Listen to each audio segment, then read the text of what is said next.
9 days into the 1944 Olympics, starvation and necromancer attacks had driven everyone stuck on Easter Island to their breaking point. All the athletes had seen at least a few of their friends die, and apart from one guy from Andorra, nobody was winning any medals. So they were embarrassed, pissed, and dying. They were at each other's throats, and the first event of Day 10 was fencing. And the teams showed up with increasingly large broadswords designed to kill and carve up their competition. Looking to avoid another world war that would surely kill the beleaguered athletes, the decision was made to turn fencing into a bake-off. That was absolutely divine, Joan Reverche. It was sinful vanilla frosting. I mean, really sinful. The kind of thing that should be illegal. The kind of thing you could only get in a different race's neighborhood where I'm from. I don't know what you mean, but I love frosting. Boy, am I glad I brought frosting to the Olympics. And what do we have here? Two-headed Colin Mockery with druidic runes for eyes? Right, so I made an old family recipe. Goes back to the famine that killed everyone in my family, left no survivors. It's a mud cake with an unsweetened gresco on the top right there. Finally, some real food. Cut me off a slice. Oh, God, the cake is bleeding! No, Eglert, the cake is fine. My, oh my. Are those bugs? Yummy. The fourth and fifth event were combined because everyone was really tired and really hungry. Shooting, an event that translated very well to food finding, was combined with the one event everyone forgot about, horse riding. The Afghanistan team, who mostly kept to themselves by this point, had jealously guarded their many horses from the ravenously hungry Swiss and Irish. No one else had any horses. So when the horse course was ready, all the other team's competitors had to try to get over the horse jumps on foot. Wow, and Colin Mockery didn't even get his head over the bar that time. He is on the ground with a big lump coming out of his head. The Afghanistan team has cleared all the jumps in several minutes, and I can now no longer see them. I hope they catch some food for us, and I deeply regret the very racist things I said to them every morning. Unless they don't find any food. In which case, what I said about their women was true. After completing the obstacle course, they headed into the woods to run down some food with the gun replacements that Dr. Lane Wiltshire had invented. I built a bug zooper for when the bugs are flying around you when you are playing music with your friends in a circle. Perhaps this will suffice.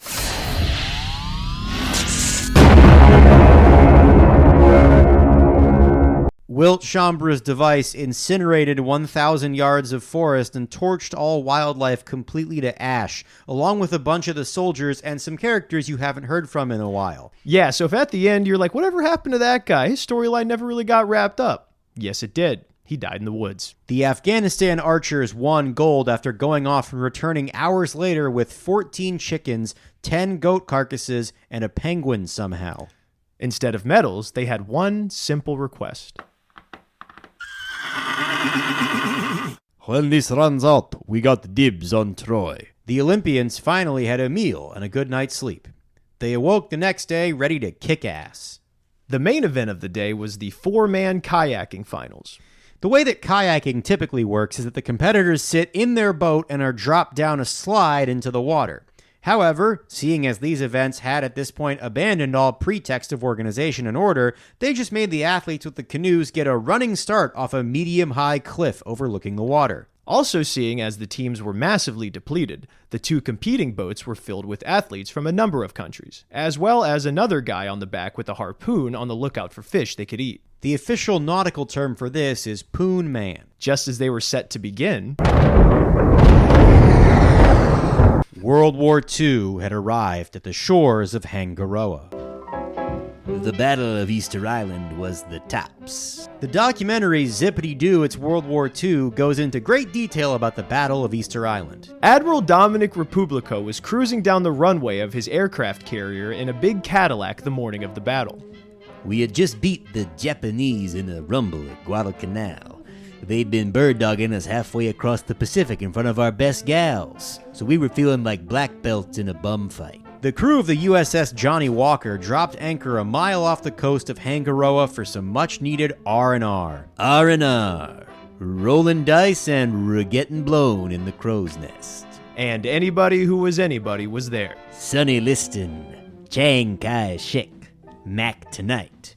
We were all downstairs playing Baccarat, and Bert Bacharach came downstairs and said, "Hey, the Japanese are attacking." While the U.S. Navy was putting on their best leather jackets for the rumble with Japan, several canoes and kayaks were trapped in the crossfire between the two largest navies in the world. We stood on the shore with Troy Helenov and watched as he watched the men he was responsible for bringing to this place bobbing up and down in a sea of blood. Lads, I am beginning to feel as if this was a terrible idea. Come What? on, No. it's all good, man. Would it be possible to use your time machine to go back and warn myself not to do this? Unfortunately, we are not allowed to do things that could potentially upset the space-time continuum. Nate, that's not true. Last month we went back to 10,000 BC and gave a caveman some gummy worms. I know, but this would just be like a hassle. How could this get any worse? Oh my, what is that? Is that a kraken? Oh God, help us! Oh wait, no, it just came up for air, it went away. At that moment, a Japanese plane strafed the Olympians, and a canoe with 4 Vatican bishops on it was obliterated. Then the same plane was hit by an American anti-aircraft gun, and it fell from the sky directly onto Ermagerd Fubug's kayak. And then it blew up. Oh my God! Oh my God! A canoe with 4 Turkish gymnasts on it rowed up to the USS Johnny Walker and attacked. They threw the same harpoon over and over at it, leaving several dents. Then a lifeboat full of flappers fell off the ship and squished them. After 15 minutes of frantic canoeing, the surviving athletes made it back to shore. The Japanese ship had been disabled, and its largest guns were now smoldering ruins. It drifted in the water towards the shore. The crew of the USS Johnny Walker brought out a 200-foot-long Ultra Magnum of champagne, aimed it at the Japanese ship, and opened it. And the Battle of Easter Island was over. Almost. Oh no! A third army is attacking us! No! That flag on the side! I recognize that flag! It's Chile! Oh, the plane with Humphrey Bogart is here. Heard you guys could use 16,000 eggs. Our celebrity guest is bringing us so much food. This is the best Olympics ever. Meanwhile, back on the USS Johnny Walker. What the hell is that plane? Is that one of ours? I don't recognize the flag. Well, I'm pretty thirsty, and it's looking Japanese to me.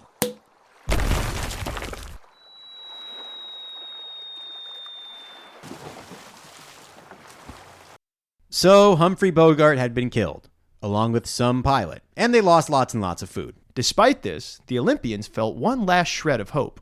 Perhaps the American ship could give them a lift off the island, or some food. Troy Helenov rowed over to the USS Johnny Walker. Shirt off. Lat's looking good. He knew that he had to unload the clip on this one. We came along because we haven't been to a party in a long time. Either people in Los Angeles have stopped throwing parties, or no one feels the need to invite us anymore. Then. And then the Afghani horse soldiers told me that they would eat me first, so you can see the bind that I'm in. I don't blame him. Look at that body. I can tell if you were a woman, I would have you on this brand new felt dominoes table. We can do that if you'll give us food. Easy, Paco. That's not how I roll. All I roll are sevens. Me and everyone I'm with would really like some food. We got extra maraschino cherries and olives for our cocktails that I can fill up your canoe with. That sounds wonderful. Or perhaps could you give us a ride home? Baby doll, unless you live in Bora Bora, I can't help you. We have some people who are very sick. Bora Bora would work fine for us. Unfortunately, I just remembered we don't have any extra space, as we just finished construction on a state-of-the-art high-light court. If you'd talked to me a week earlier, this would be a different conversation. As a matter of fact, we're only here because we got blown off course by a violent hurricane that is barreling right towards where we're standing. We gotta stay ahead of it, so ta-ta. As the canoe full of loose cherries and olives sloshed back to shore, a very, very dark cloud appeared on the horizon. The USS Johnny Walker went full speed in the other direction, leaving the entire Olympics in the most dire situation imaginable. And buddy, it was about to get even worse. The hurricane descended on the island with incredible speed. Nobody involved in this Olympics anymore was from a country that had experience getting hit with hurricanes, except for William Nilliam, who was from Myrtle Beach. In his downtime, William Nilliam had been building a hurricane shelter underneath the Olympic Village cafeteria. Do not panic. I prepared for this. Everybody down to the hurricane bunker. Wait, it's underground. That's what you do for tornadoes. Yeah, I mean, a hurricane is basically just a water tornado. So there's not like a high likelihood that the water will get in and we will drown? Nah, no. Mm-mm. Oh, cool. Quick, everybody inside. Hey, I know everybody thinks of me as a really smart guy, but something about this is confusing to me. How come there are so many corpses down here? Sorry, I'm still learning. I'm really a kid at heart. And at lung. I can only inhale for like half a second. Oh, there should not be corpses here. God damn it, William. Boss, I didn't put those down here. Then who did? Rise, my children. Rise. The necromancer had struck again. William Nilliam, in his haste to get rid of all the corpses, had accidentally dumped them in Necromancer Cave, giving the Necromancer of Easter Island the army that he had been trying to raise. The Olympians scrambled from the bunker. Luckily for them, Charlie Pussy had stumbled onto the scene. I found the grain of sand beacon! We're saved! Oh, wait, no, that's a marble. Oh, God! 25 undead soldiers descended upon Charlie. Literally descended. They all went down a big slide that was in there. They tore him apart, and then also tore apart his mother, who had come to Easter Island to bring him soup and winter clothes, just in case it got cold. This gave the Olympians enough time to make their way to the barracks, where they planned to hunker down and make a plan. There were 2 undead soldiers blocking the entrance, along with an old friend of theirs hovering 20 feet in the air. It is I, formerly John Garudin Warren Sapp, but I've shed all of my worldly titles and desires, and am now the almighty necromancer's catamite. Boss, you know what that means? Can it, undead? You're not supposed to talk. No, boss, it means... I can't hear you. Hold on, I have to swim down. Whoosh, whoosh, whoosh. Ah! Okay, that is not what I am. I am his, assistant. I just help him out, that's it. I don't do anything else. But I'm here to destroy you. I'm still having fun. John Garudin Warren Sapp fired lasers out of his hands at the panicked Olympians. However, it seemed that he was not used to this maneuver, as he missed them by about 150 feet, and the recoil from the blast sent him hurtling toward the ground, where he was knocked out cold. All right, well, that seems like it took care of itself. Everybody back in the barracks. Shit, all the doors are locked. William, where's your master key? Y'all aren't gonna believe this. I figured I would need it at some point, so I put it in a place I wouldn't forget it, which was the mouth of one of the dead bodies I was moving. So it regrettably appears to be in the hands or mouths of our enemies. Oh, wait, there they are. We can just ask them. Everybody run! The surviving athletes ran out of the front entrance of the barracks into almost certain death. The necromancer soldiers will be right on top of us. We're in a right state. No, we're not. Look! The army of the dead is taking a really long time getting out of the bunker they got stuffed into. The army of the dead had been crammed into the bunker as part of the necromancer's plan for a surprise attack. But it seems they had opted for the element of a cool jump scare instead of speed and efficiency. With this brief head start, the athletes, now numbering only around 100, made a break for the Coliseum. The Coliseum was exactly a 400-meter dash down the road. But the road... It's blocked! Lots of trees and bushes have blown into the road. If we can't hurdle over them, we will be caught by the army of the dead. They hurdle over all the obstacles in the road. They probably could have run around them, but at this point, they developed an esprit de corps that was the envy of all nations. The army of the dead seemed to have that same sportsmanship and chased them over the hurdles to the Colosseum. The first person to the Colosseum was Joan Rivers. Finished! How did I do? 52 seconds. New world record. The Olympians finally made it to the Colosseum. Their retreat was covered by the Afghanistan archery team on horseback. They mowed down zombies using acrobatic tactics only before seen being done by friend of the podcast, Legolas. Joan Rivers turned around and ran with them on foot, seemingly not tired at all and able to keep up. Eventually, the hordes began to encircle and push all the Olympians inside the Colosseum, and the official 1944 Neutral Olympics / zombie apocalypse / World War IV began. Welcome back to the 1944 Olympics and a mystery event not on the schedule. Tootsie and I have been hiding out in the announcer's booth for this entire hurricane. To pass the time, Tootsie has been teaching me about manhood. I've been teaching him about how to get into fights with strangers in bars.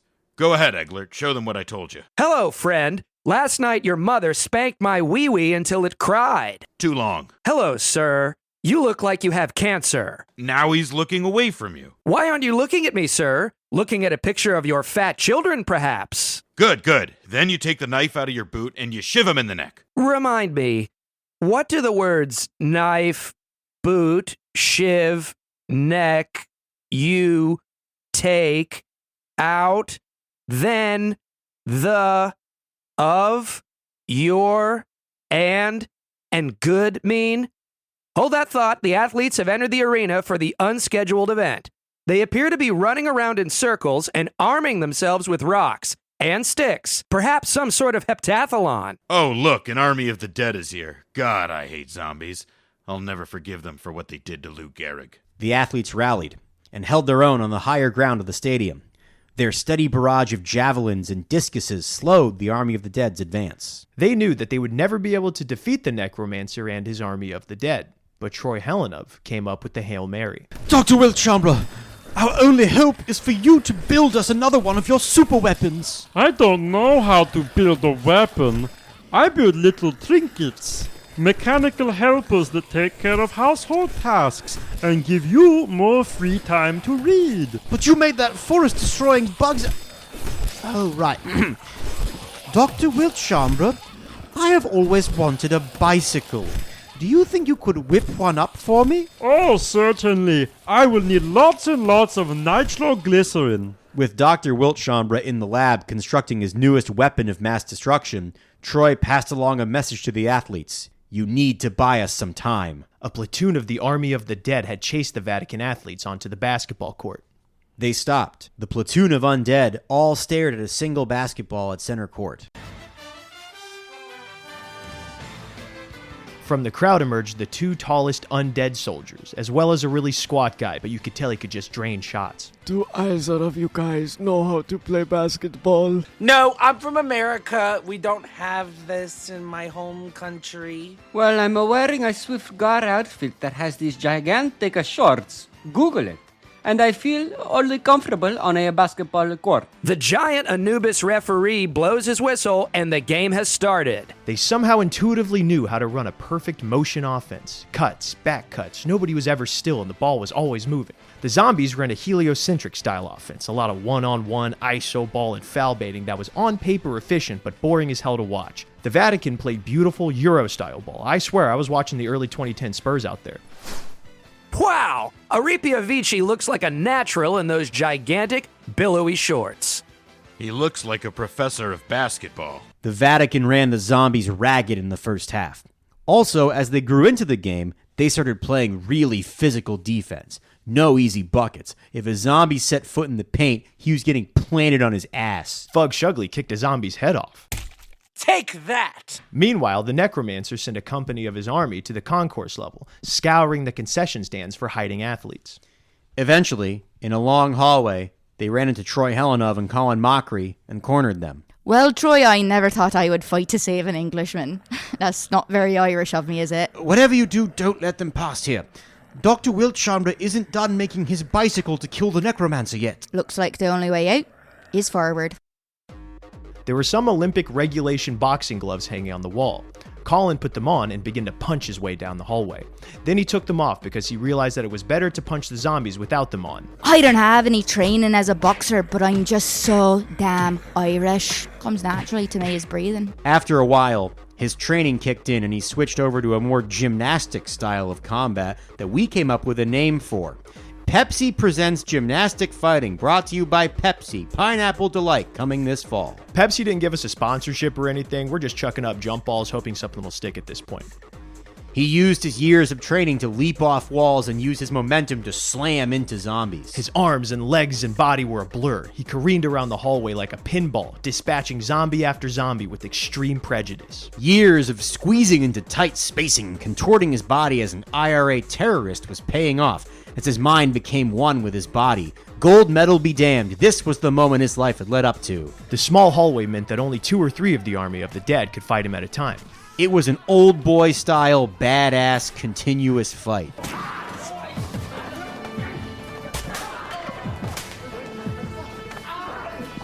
Whoa! Did you see that? That was so cool. Man, it's too bad that they can't see this. It's like, it's really like some of the most badass stuff of all time. We wish we could just show it to you. It's indescribable. No, it's not. It's not. It's describable. We're writers. We can do this. Right. Man, it's awesome. Insane. Awesome. You already said awesome. Help me out. It's awesome. Great, now I'm doing it. And then it ended, and it was over until the boss showed up. I may not work for the CIA, the OSS anymore, but I'm still a special agent for the Necromancer. It was Zombie Charlie Pussy. Also, I'm not a loser anymore, because I'm dead. So take that. With a thunderous slap, he sent Colin Mockery flying into the wall. His head hit the concrete with a sickening thud.